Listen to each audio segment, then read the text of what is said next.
Депутаты Государственной Думы Российской Федерации нового созыва по регламенту в последнюю неделю месяца работают в регионах. Отправляются в субъекты Федерации народные избранники, члены фракции «Единая Россия».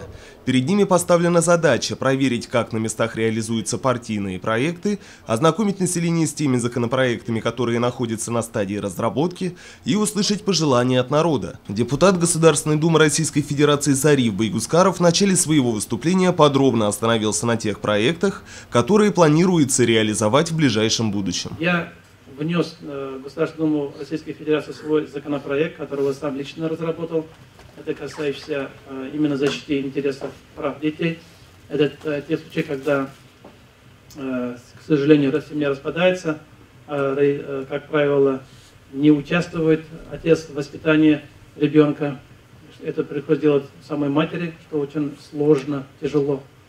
И для того, чтобы их как-то обязывать делать это, помогать своему ребенку, о передаче полномочий Федеральной службы судебных право задержания, доставления их для составления документов и протоколов. Такого права не было, это что, к великому сожалению, мешало в работе иногда.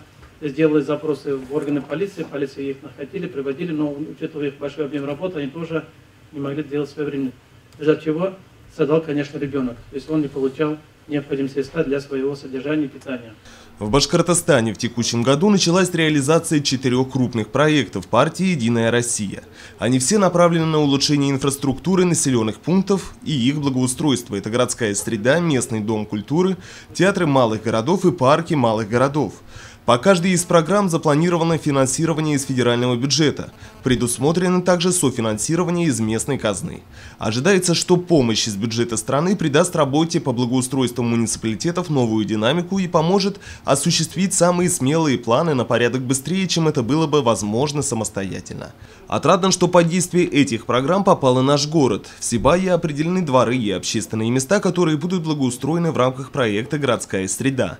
В текущем году сибайцы решили направить выделенные средства на реконструкцию парка культуры и отдыха имени Мажита Гафури, детского и игрового парка по улице Ленина, сквера «Юность», а также 5 дворов, которые охватывают 11 жилых домов. Общая сумма финансирования на город составила около 24,5 миллионов рублей.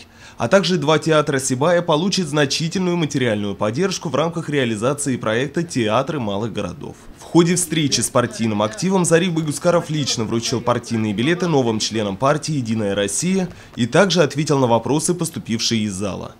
Ринат Музафаров, Айгуль Хамитова, Радмир Сингулов, Любовь Карпова, телекомпания СТВ.